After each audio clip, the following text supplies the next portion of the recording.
पिछले कई दिनों से आप सुन रहे हैं लगातार इस व्यक्ति के बारे में जिसका नाम है अमृतपाल सिंह। कैसे एकदम दुबई में एक ट्रक चलाने वाला व्यक्ति इतना बड़ा यहां पर पंजाब पुलिस के लिए, सरकार के लिए, आम आदमी पार्टी सरकार के लिए सिरदर्द बन गया, उसके बारे में आपको फटाफट थोड़ा बताते हैं।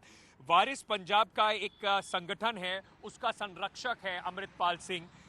एक एनआरआई था जो दुबई में ट्रक चलाता था और ऐसा सूत्र जो है और जो पुलिस है उसका दावा यही है कि दुबई में आईएसआई के संपर्क में आया।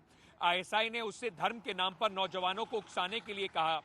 इसके बाद पंजाब वो वापस आया और सरकार के खिलाफ लोगों को भड़काने का उसने काम शुरू कर दिया।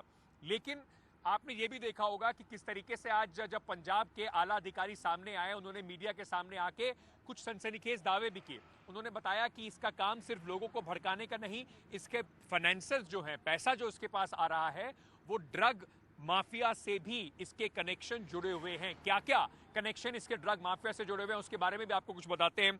जिस सफेद मर्सिडीज गाड़ी में सीसीटीवी फुटेज में आपने देखा कि अमृतपाल जो है वो उसमें जा रहा था, वो रावल सिंह नाम के एक ड्रग माफिया ने अमृतपाल को गिफ्ट में यानी कि तोहफे के तौर पर दी है। नशा मुक्ति केंद्रों के नाम पर प्राइवेट मिलिशिया बनाने का ये काम कर रहा था। प्राइवेट मिलिशिया का इस्तेमाल अव्यवस्था पैदा करने की इसकी योजना थी, ऐसा पुलिस का यहां पर दावा है। नशा मुक्ति केंद्रों में पाकिस्तान से आए हथियारों का जमावड़ा किया जा रहा था, पर पुलिस ने जो अभी तक हथियार दिखाए हैं उसमें उन्होंने स्पष्ट रूप से यह नहीं बताया है कि इसमें से पाकिस्तान के हथियार कौन से हैं। अमृतपाल के पाकिस्तान आईएसआई से संपर्क थे, नशे का गैरकानूनी कारोबार चलाने में मदद भी कर रहा था। वारिस पंजाब दे नशा मुक्ति केंद्रों में रह रहे लोगों का प्रदर्शनों में इस्तेमाल हो रहा था। अमृतपाल ने पंजाब आने वाली के बाद सरहद पार से नशे का जो ड्रोन का जो इस्तेमाल है वो बढ़ गया, ऐसा भी पुलिस का दावा है। दुबई में जसवंत सिंह रोड़े से अमृतपाल के संपर्क जो है उसकी बात कही गई। जसवंत सिंह रोड़े का भाई लखबीर सिंह पाकिस्तान से भारत में नशे का काम करता है। वारिस पंजाब दे के नशा मुक्ति केंद्रों में डॉक्टर क्यों नहीं है, पुलिस ने सवाल उठाया। साथ ही साथ ये कहा कि अमृतपाल ने लंदन में सहयोगी अवतार सिंह खांडा ने परमजीत सिंह पम्मा से संपर्क किया।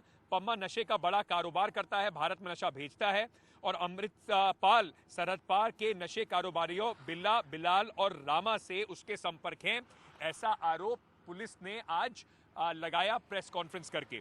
कितना बड़ा समस्या बन चुका है अमृतपाल पंजाब पुलिस के लिए, इस पर बात करने के लिए हमारे साथ शशिकांत साहब जुड़ रहे हैं। फॉर्मर डीजीपी हैं पंजाब के, बहुत अच्छी तरीके से वाकिफ हैं पंजाब में पुलिसिंग को लेकर, समस्या को लेकर, और ये कितनी बड़ी पंजाब के लिए चुनौती है, इस पर बात करने के लिए शशिकांत जी हमारे साथ जुड़ रहे हैं। सर बहुत बहुत शुक्रिया हमसे बात करने के लिए। सबसे पहले मैं आपसे पूछना चाहता हूं, लगातार एक नैरेटिव जो है वो ये बनाया जा रहा है या कम से कम पेश किया जा रहा है कि पंजाब को 1980-90 के दशक में वापस ले जाने की कोशिशों को जोर मिला है और अमृतपाल उसमें एक महत्वपूर्ण कड़ी है। कितना खतरनाक है अमृतपाल आपको इस पूरे लिहाज से लगता है? देखिए, पहली बात तो मैं कहना चाहूंगा कि जो 1980 का दशक था, खालिस्तान का जो डिमांड उस समय हुई थी, हमारे यहाँ जो मिलिटेंसी हुई थी पंजाब में, उसका तो फिर से रेपिटेशन का सवाल पैदा ही नहीं होता है। पंजाब में उस समय चाहे कोई भी समुदाय हो, कोई भी व्यक्ति हो, किसी भी उम्र का हो, सबने सफर किया है। उस काले दौर की वापसी कोई नहीं चाहता है, नंबर एक। नंबर दो ये है कि आईएसआई की लगातार कोशिश चलती रहती है और मुझे लगता है बदकिस्मती से चलती रहेगी कि यहाँ पे कुछ ना कुछ डिस्टर्बेंस क्रिएट करे। अब देखिए, अमृतपाल सिंह यहाँ पर जिस समय लैंड किया है वो सिचुएशन ही बड़ी अजीब सी है। दीप सिद्धू ने वारिस पंजाब डे का संगठन बनाया और उसके बाद जनवरी में उन्होंने रेड फोर्ट पे अपना करने की कोशिश करी और नेक्स्ट मंथ फरवरी में उसकी डेथ हो जाती है रोड एक्सीडेंट, जिसके बारे में बहुत किंतु परंतु हुआ। उधर वहां पे पहले संगरूर में बाय इलेक्शन होता है जिसमें कि सिमरनजीत सिंह मान जो है, जो खालिस्तान के समर्थक बहुत बड़े हैं, उनका बहुत बड़ी तादाद से उनकी जीत होती है और जो रूलिंग पार्टी है और दूसरे लोग हैं उनमें कईयों के डिपॉजिट भी लॉस जाते हैं। इस वैक्यूम में ये व्यक्ति जो है अमृतपाल सिंह पंजाब में लैंड करता है और आते ही पहले इसकी कोशिश होती है कि वारिस पंजाब डे को काबू किया जाए, क्योंकि इसका एक इमेज बन चुकी हुई थी उस समय, राइट इमेज, रॉन्ग इमेज, वो तो नहीं कहूंगा मैं कुछ भी, पर इमेज बन चुकी थी। यूथ जो था उससे प्रभावित हो रहा था और जो दीप सिद्धू थे उनसे प्रभावित हुआ। अब समय प्रॉब्लम ये आती है कि जब यहाँ पे लैंड सर किया उसके बाद उसने जो अपना काम करना शुरू किया, खालिस्तान के बारे में बात करनी शुरू की, प्रो खालिस्तान प्रोपेगेंडा, लोगों को लेके हथियार लेके घूम रहा है, उस समय एजेंसीज और सरकारें चुप क्यों थीं? That was the right time to take action. बिल्कुल, और उसके बाद मैं इसी सवाल पर आपके पास आ रहा था। मैं आपसे ये जानना चाहता हूं, आपको क्या लगता है कि सरकार का थोड़ा शुरुआत में जो ढील रही या इनएक्शन रहा, उसकी वजह से अब ये सिचुएशन आ गई है कि इतना बड़ा ऑपरेशन चल रहा है, 4 दिन से वो फरार है, अब पुलिस को ताबड़तोड़ कोशिश करनी पड़ रही है 100 से ज्यादा लोगों को अरेस्ट करके उसे पकड़ने की? जी हाँ, ये जो एक्शन हुआ है that is a bit too late और बहुत कम। इसका एक्शन पहले ही हो जाना चाहिए था। कुछ आर्गुमेंट्स आ रहे हैं कि G20 का सम्मेलन दिल्ली में होने वाला था और G20 का सम्मेलन तो अब हुआ है। ये तो काफी समय से आपकी हरकतें कर रहा था, उस समय इसको अरेस्ट क्यों नहीं किया? और होता क्या है, किसी व्यक्ति को अगर आप बिल्डअप दे देते हैं, जिसे हम अंग्रेजी में फ्रैंकलिन मॉन्स्टर भी कहने की कोशिश कर सकते हैं, तो उसका कद एकदम से इतना बढ़ जाता है कि लोगों को संभालना कई बार मुश्किल हो जाता है।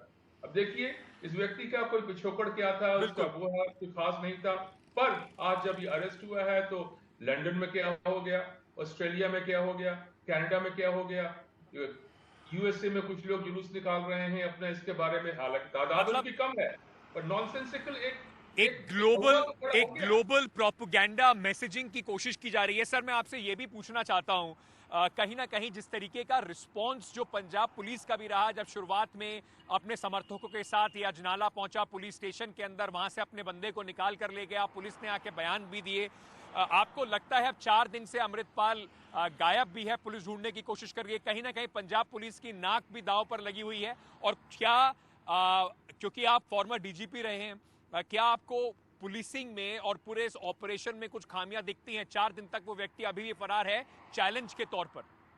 देखिए, खामियां तो मुझे बहुत नजर आती हैं। अब जो इन्फॉर्मेशन आ रही है उसमें यह है कि अमृतपाल जिस गाड़ी में जा रहा था, आगे पुलिस का जमावड़ा भी वहां पे था, तो अब कुछ लोग ये क्लेम कर रहे हैं उसको कोई इंफॉर्मेशन दी गई थी। शक यह है कि हो सकता है किसी पुलिस सर्कल से भी दी जाए।